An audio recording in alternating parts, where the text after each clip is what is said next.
Bonjour et bienvenue dans Le Monde en question, un programme destiné à éclairer les grands débats de notre époque. Un programme proposé par Citizen Web, une web TV au service des citoyens. Pour ce nouveau numéro du Monde en question, nous allons nous intéresser au Moyen-Orient. Un sujet classique de la géopolitique moderne, mais un sujet particulièrement brûlant, 20 ans après les attaques du 11 septembre et 10 ans après la vague de soulèvement populaire qui a traversé le monde arabe. Des événements historiques qui signifient combien la région continue d'avoir une résonance mondiale, combien ces réalités et évolutions reflètent les grands enjeux et autres tendances de notre époque. Alors qu'est-ce que le Moyen-Orient? Au sens large, c'est un espace qui correspond à la région qui s'étend de la rive orientale de la Méditerranée à l'Iran et dont le cœur est la péninsule arabique. Cette définition du Moyen-Orient englobe le Proche-Orient qui correspond à l'ancien Levant, comprenant aujourd'hui la Jordanie, l'Irak, Israël, Palestine, la Syrie ou encore le Liban. Cette délimitation du Moyen-Orient s'étend parfois vers l'Asie orientale, pour y inclure l'Afghanistan et le Pakistan. Le Moyen-Orient occupe, quoi qu'il en soit, une position géostratégique entre l'Europe, l'Asie et l'Afrique, une position exacerbée par l'extraordinaire richesse en hydrocarbures qui caractérise la région. Une richesse pétrolière et gazière qui a érigé le Moyen-Orient en zone vitale pour toutes les grandes puissances économiques, même si les États-Unis sont sur la voie de l'indépendance énergétique. La scène moyen-orientale est marquée par la fin de l'hégémonie occidentale, symbolisée par le processus de désengagement des États-Unis. La région est en effet traversée par un renouveau des jeux de puissance mondiale, mais aussi régionale. Du côté des puissances mondiales, la stratégie de retrait des États-Unis contraste avec le retour en force de la Russie et la montée en puissance de la Chine. Quant aux stratégies des puissances régionales, celles-ci se cristallisent autour du conflit larvaire entre l'Iran et l'Arabie saoudite, sur fond de rapprochement des monarchies du Golfe et d'Israël. La confrontation indirecte entre l'Iran et l'Arabie saoudite ne correspond pas à une quelconque guerre de religion entre monde sunnite et monde chiite, mais relève d'une classique lutte pour le leadership régional qui s'inscrit dans une logique de guerre par procuration dont une série de pays de la région font les frais. Le Yémen, bien sûr, mais encore l'Irak, la Syrie ou encore le Liban. Derrière ces jeux de puissance, les sociétés du Moyen-Orient, bien que souvent réduites à une image d'entité foncièrement violente et incontrôlable, sont des sociétés qui ont pris le train de la modernité et qui conjuguent ici les appels à la dignité et à la citoyenneté, sur fond d'accès à la société de consommation ou encore à la société des nouvelles technologies. Cette modernité contraste avec des régimes politiques encore marqués par un autoritarisme et une corruption endémique, source de sous-développement et d'inégalités criantes. Outre les ingérences étrangères, ces fléaux politiques et socio-économiques nourrissent instabilité et violence dans la région. C'est dans ces fléaux que puisent les groupes djihadistes et terroristes qui sévissent en Irak, en Syrie ou encore en Afghanistan. À l'inverse, une lecture purement culturelle, religieuse ou identitaire de ces formes de violence et de conflit offre une lecture réductrice des situations locales, nationales et régionales. En d'autres termes, la fameuse thèse du choc des civilisations ne permet pas d'éclairer la géopolitique du Moyen-Orient. Au contraire, elle conduit juste à brouiller ses véritables ressorts, enjeux et réalités. Pour nous éclairer, j'ai le plaisir d'inviter Karim-Émile Bittard, directeur de l'Institut des sciences politiques de l'Université de Saint-Joseph à Beyrouth et chercheur associé à l'IRIS. Bonjour Karim-Émile Bittard. Bonjour, merci pour votre accueil. Merci à vous.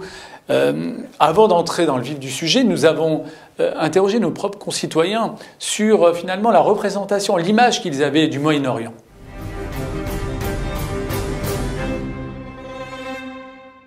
Alors moi, je ne connais pas trop, mais j'en ai une très bonne image. Enfin, personnellement, je vois pas de problème. Je pense que je suis pas assez informé sur le sujet pour savoir.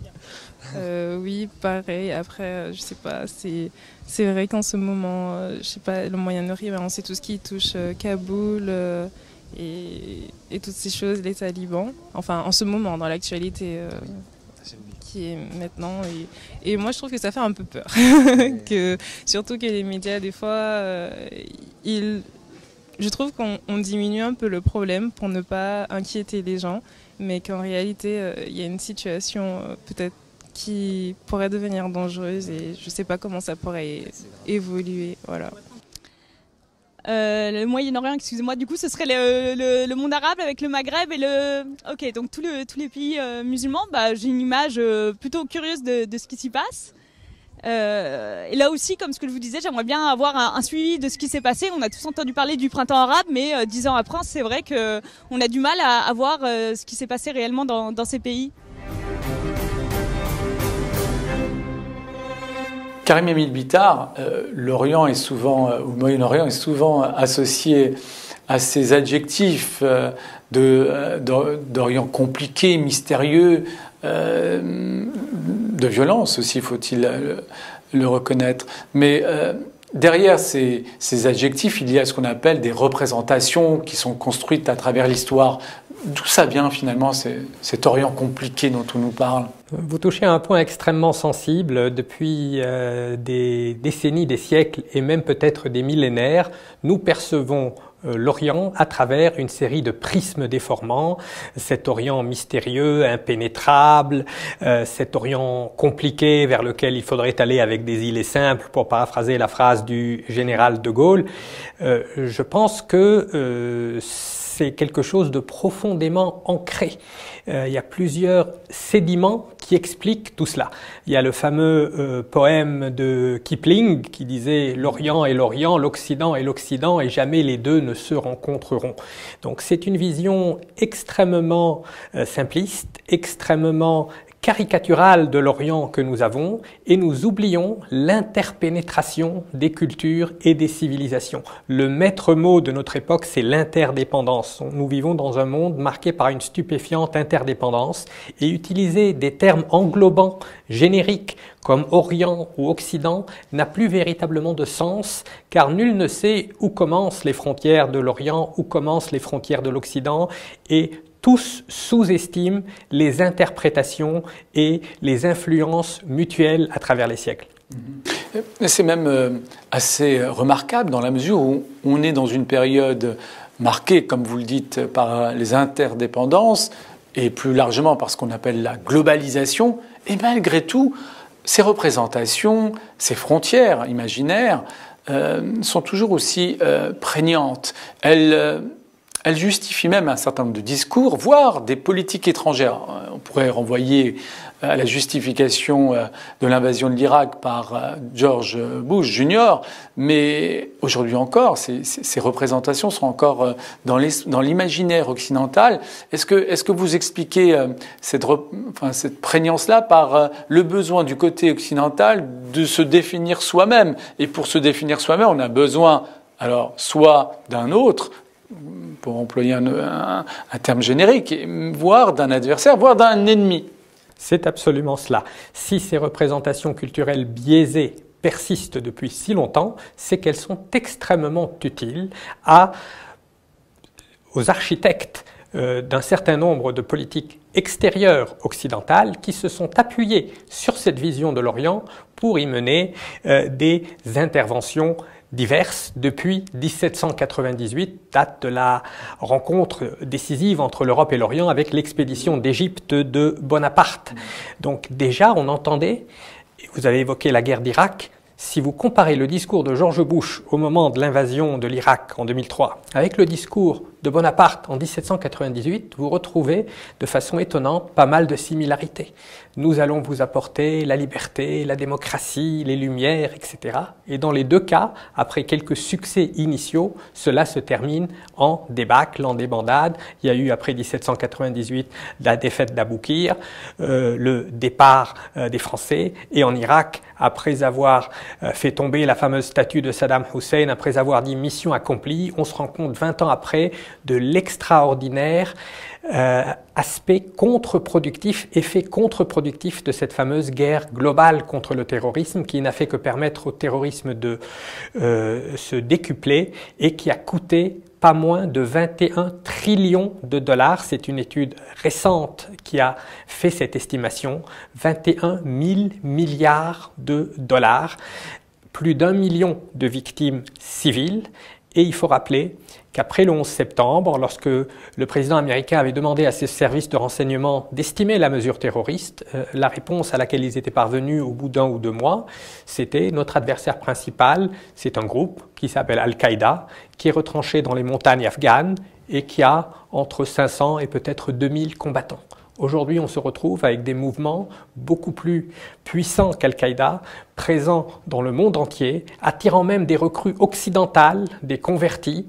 On se retrouve dans une situation où nous avons plusieurs États qui se sont écroulés suite à des interventions militaires mal pensées, suite à un concept qui était lui-même problématique, le concept de guerre contre le terrorisme. Le terrorisme est une tactique. Le terrorisme est une tactique à laquelle ont pu avoir recours des groupes très différents à travers les siècles, depuis les zélotes de l'Antiquité jusqu'aux anarchistes d'extrême gauche au XIXe siècle, jusqu'aux islamistes radicaux d'aujourd'hui. Mais on ne peut pas faire la guerre à une tactique. Il faut un ennemi clairement identifié et en mettant tout le monde dans le même panier, des groupes très disparates, non seulement on ne permet pas d'affiner les analyses, mais on crée une solidarité organique entre des groupes qui parfois se détestent, des groupes sunnites, des groupes chiites, Al-Qaïda, les frères musulmans. On utilise des mots comme islamisme qui sont devenus un peu trop peu utiles. Car il y a 50 nuances d'islamisme entre le parti Ennahda en Tunisie et Abu Bakr al-Baghdadi de l'État islamique. Il y a toute une palette de partis qu'on ne peut pas regrouper sous une seule étiquette. Alors c'est très intéressant parce que finalement, vous mettez en perspective ce regard biaisé sur le Moyen-Orient, un regard biaisé qu'Edward Said a essayé de qualifier à travers un mot. Ce mot, c'est finalement l'orientalisme qui est toujours aussi prégnant. Et on le retrouve notamment à travers la lecture de la géopolitique de cette région, puisque certains essayent de calquer un regard culturel, identitaire et même religieux pour expliquer finalement la confrontation entre l'Arabie saoudite et l'Iran. Finalement, ça nourrit non pas notre compréhension de la région, mais finalement certains fantasmes. Alors, on a également interrogé nos concitoyens sur finalement leur regard sur la confrontation entre l'Iran et l'Arabie saoudite. Oublier que en fait, les Américains sont partis, non, c'est par rapport à ça. Voilà, et que les talibans sont revenus. Ah oui, c'est horrible. Et la France, elle fait rien en plus, non? Je sais pas si... Bon, après, c'est compliqué de s'impliquer dans ces trucs-là, hein, mais... Ouais. Moi, je trouve ça... Ouais, c'est ça. Moi, je trouve ça assez inquiétant. Oui. La situation... je sais pas qu'est-ce que ça pourrait donner, mais oui. Surtout qu'avant, il y avait... avant la crise du corona, il y avait du terrorisme ici. Et je sais pas si ça pourrait recommencer, se diffuser, enfin, je sais pas. Et malheureusement, j'ai l'impression que ça n'a pas pu tenir les promesses des peuples qui voulaient un changement radical de leurs conditions de vie et des démocraties. Aujourd'hui, dans les pays, j'ai l'impression qu'à part la Tunisie, il ne s'est pas passé ce qui aurait dû se passer dans les autres pays. Du coup, je suis un peu inquiète quand même, en me disant que ça n'a pas marché. Alors, Karim Emile Bittard, est-ce qu'on peut résumer la confrontation entre l'Iran et l'Arabie saoudite, qui sont les puissances régionales se mettant en avant, alors même que Israël, en réalité, est peut-être la première puissance de la région. Est-ce que pour comprendre et analyser cette confrontation indirecte, lecture culturelle, religieuse, avec le prisme entre le monde sunnite et chiite, est une approche vraiment efficace pour finalement dégager des lignes de compréhension? Alors cet affrontement entre l'Iran et l'Arabie saoudite est l'une des principales grilles de lecture dans le Moyen-Orient d'aujourd'hui. Je suis de ceux qui pensent que ce clivage n'est pas essentiellement un clivage entre Arabes et Perses, ce n'est pas essentiellement un clivage entre sunnites et chiites, c'est en grande partie un clivage géopolitique qui dépend de la position de chacun de ces deux pays par rapport à la puissance aujourd'hui hégémonique que sont les États-Unis d'Amérique. Parce qu'il ne faut pas oublier qu'avant la révolution iranienne de 1979, l'Arabie saoudite et l'Iran étaient tous les deux dans le même camp, dans le camp américain et entretenait des relations cordiales malgré... L'Iran étant même l'un des gendarmes de la région au nom des États-Unis. Absolument. Donc si aujourd'hui beaucoup en Occident ont tendance à simplifier à l'extrême ce conflit en réduisant ça aux critères communautaires religieux, c'est en grande partie en raison de ce regard biaisé de l'orientalisme. Vous avez rappelé le livre phare d'Edward Said, publié en 1978, traduit en français aux éditions du Seuil en 1980 avec une préface de Tzvetan Todorov, car au cœur de l'orientalisme, il y a ce que Maxime Rodinson appelait le théologocentrisme, c'est-à-dire l'idée que tout ce qui se passe dans cette région du monde, du Maroc jusqu'à l'Indonésie, tout trouve sa source dans un texte religieux plutôt que dans un contexte politique, économique, social, géopolitique. Donc on va chercher les versets du Coran qu'il faudrait réformer, on va étudier les polémiques entre théologiens du Moyen-Âge. Je pense qu'il serait beaucoup plus utile pour comprendre ce qui se passe aujourd'hui de s'intéresser à la guerre froide, à ce qui est arrivé pendant les années 1980, lorsque les États-Unis, avec le soutien de leurs alliés saoudiens et pakistanais, ont soutenu les moudjahidines afghans contre l'Union soviétique. Et ce sont ces mêmes moudjahidines afghans qui avaient été comparés à des combattants de la liberté qui vont se retourner contre leurs alliés américains. Et Hillary Clinton a reconnu ça ouvertement dans une audition devant le Sénat américain. Elle a dit « Ces gens que nous combattons aujourd'hui, nous les avons choyés, chouchoutés, financés pendant des décennies. » Donc, plutôt que de chercher en permanence à revenir sur des textes religieux, à revenir sur des conceptions culturalistes essentialistes, il faut étudier les conséquences des politiques qui ont été menées par un certain nombre de pays occidentaux pendant les 50 dernières années et qui ont conduit à cet état de délabrement généralisé au Proche-Orient aujourd'hui.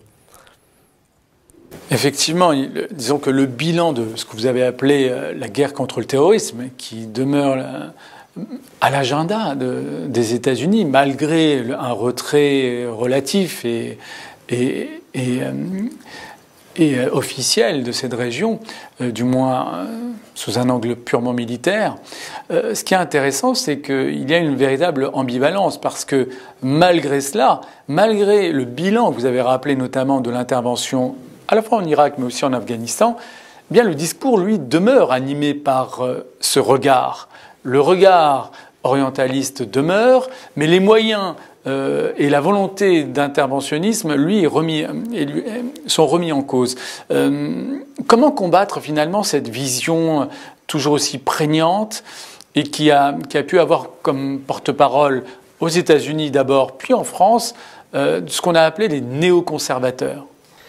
Je pense que cet échec est la résultante directe de la méconnaissance de la diversité des sociétés de cette région. Précisément parce qu'on les a regardées à vol d'oiseau, avec des termes englobants, avec ces catégories génériques comme islam et occident, on n'a pas vu les diversités communautaires, ethniques, tribales, le jeu des puissances géopolitiques. On n'a pas vu la montée en puissance de certaines puissances, de certains pays régionaux qui ont instrumentalisé tel ou tel acteur. Et aujourd'hui, on se retrouve, alors même qu'on cherche à justifier le retrait d'Afghanistan, à avoir recours également à des clichés orientalistes, alors que pour justifier l'intervention, on s'appuyer sur ces mêmes clichés. Donc aujourd'hui, on nous dit ils n'étaient pas prêts pour la démocratie, ils ne méritaient pas que nous les soutenions, leurs sociétés sont intrinsèquement imperméable à nos idéaux.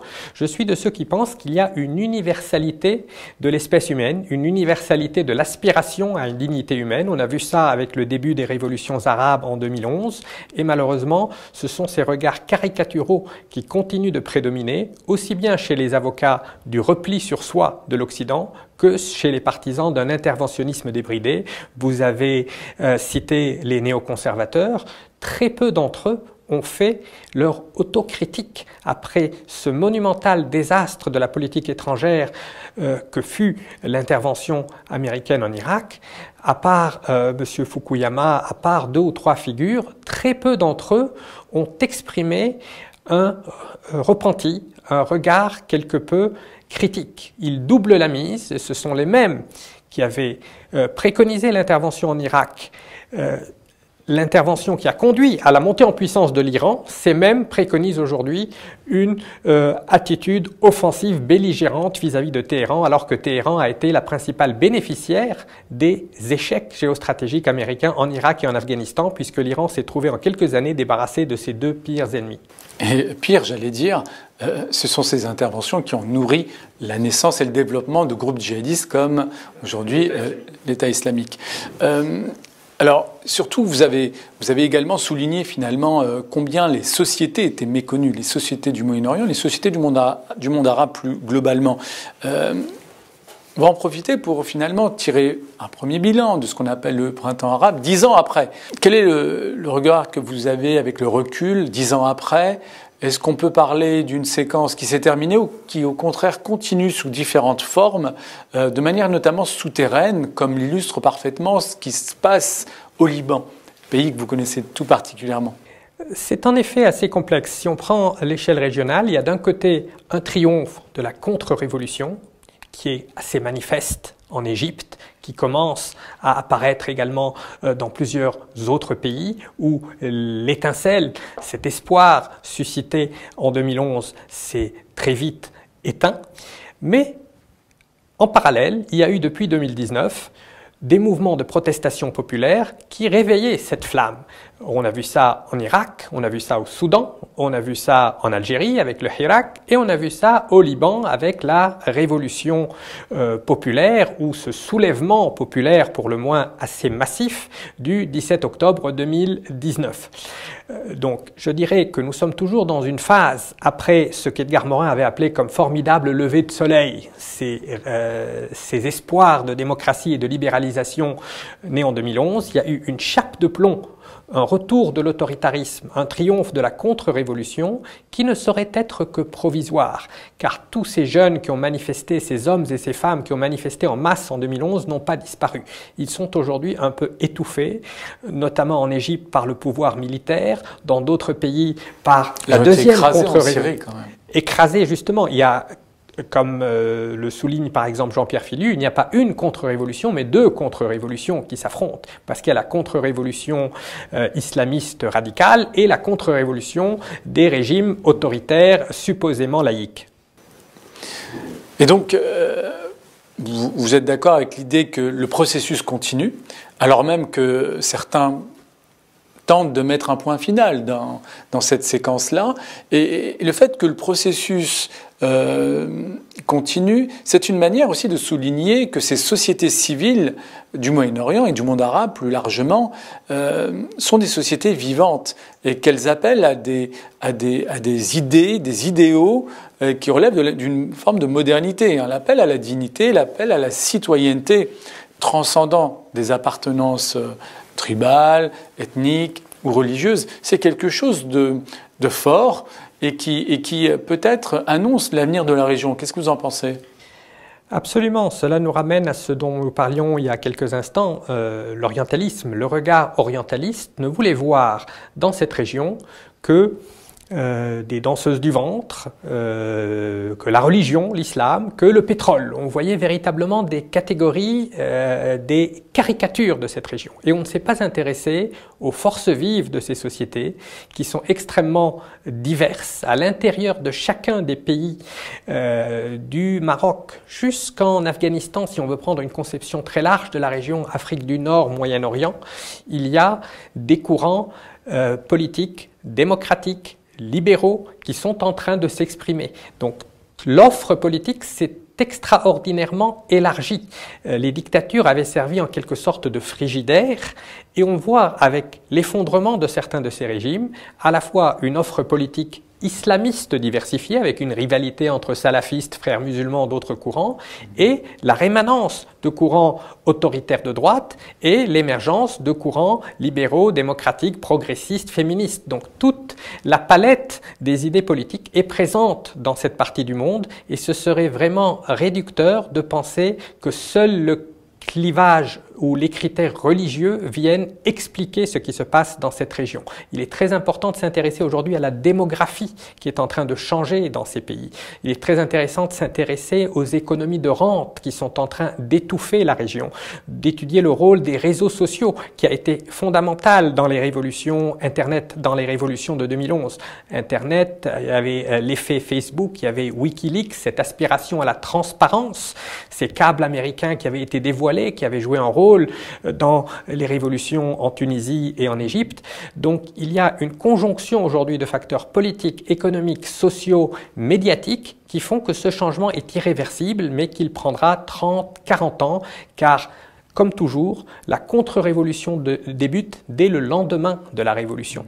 Et aujourd'hui, cette contre-révolution a temporairement triomphé, avec malheureusement le soutien de certaines puissances occidentales qui continuent de préférer la stabilité relative et temporaire à une véritable émancipation des peuples de la région. Alors, justement, du point de vue de cette émancipation, ce qui est assez remarquable, c'est ce début de remise en cause des structures classiques des sociétés en question, qui étaient fondées apparemment sur des clivages ethniques, religieux, confessionnels, etc. Et vous avez l'exemple de la société libanaise, mais aussi de la société irakienne qui a donné lieu à un certain nombre de mobilisations récemment et qui dépassait le clivage opposant sunnite et chiite. Et puis vous avez, autre exemple assez significatif, la société palestinienne qui, face à un régime qui se caractérise, je parle de l'autorité palestinienne en l'occurrence, qui se caractérise par une forme de passivité, notamment dans son rapport de force avec Israël. Face à cette passivité, face à ce blocage de toute initiative politique en la matière, vous avez une société palestinienne qui se prend en main et qui redonne un nouveau sens dans la démarche d'émancipation et de libération, en l'occurrence, notamment en faisant des références avec ce qui se passe aux États-Unis, en faisant référence précisément, pour mieux justifier leur démarche de libération, à une terminologie qui relève des droits de l'homme, de l'égalité, face à ce qu'on peut caractériser aujourd'hui comme une forme d'apartheid, tout simplement, dans le rapport d'oppression subi par le régime israélien. Tout cela est assez spectaculaire comme évolution. Est-ce que vous pensez que finalement, par exemple, que le conflit israélo-palestinien pourrait trouver comme source de résolution les sociétés civiles en question, la société israélienne d'un côté, la société civile palestinienne de l'autre? C'est là-dessus qu'il faut miser, en effet. Vous avez touché sur un point très important. Le clivage fondamental dans la région n'est pas un clivage entre sunnites et chiites, entre arabes et perses. C'est un clivage entre les peuples et les gouvernants. Il n'y a pas un seul pays dans le monde arabo-musulman au sens large où les peuples se retrouvent véritablement dans ceux qui les gouvernent. Alors vous allez me dire que même en Occident, il y a une défiance envers les gouvernants, mais dans cette partie du monde, nous sommes confrontés à une série de kleptocraties, de gérontocraties. Vous évoquiez le cas de l'autorité palestinienne, qui est en effet non seulement incompétente et corrompue, mais qui est tout à fait devenue inexistante, qui est devenue un peu l'auxiliaire des forces israéliennes. Et en parallèle avec cette évolution, il y a des sociétés en effet extrêmement connectées les unes aux autres. Il y a une imbrication aujourd'hui entre Israéliens et Palestiniens qui est devenue de facto impossible à transcender. Ce sont deux peuples beaucoup plus liés qu'on ne le pense.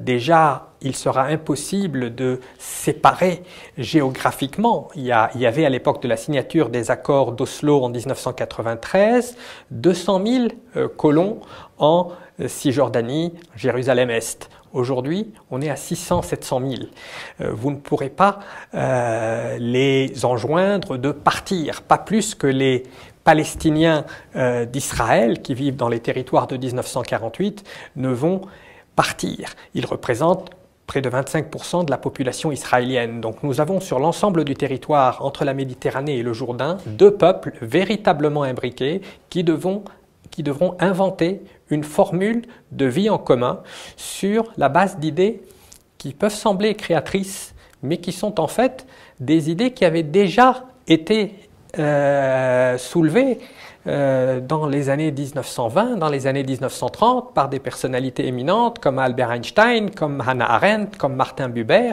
c'est-à-dire de parvenir à une sorte de fédération ou de confédération israélo-palestinienne. Certains plaident pour un État binational. Il n'y a pas encore d'acceptation ni du côté palestinien ni du côté israélien, mais c'est en train de devenir une réalité sur le terrain. La question, c'est de savoir si ce sera fondé sur une discrimination ou sur l'égalité de tous dans ce territoire.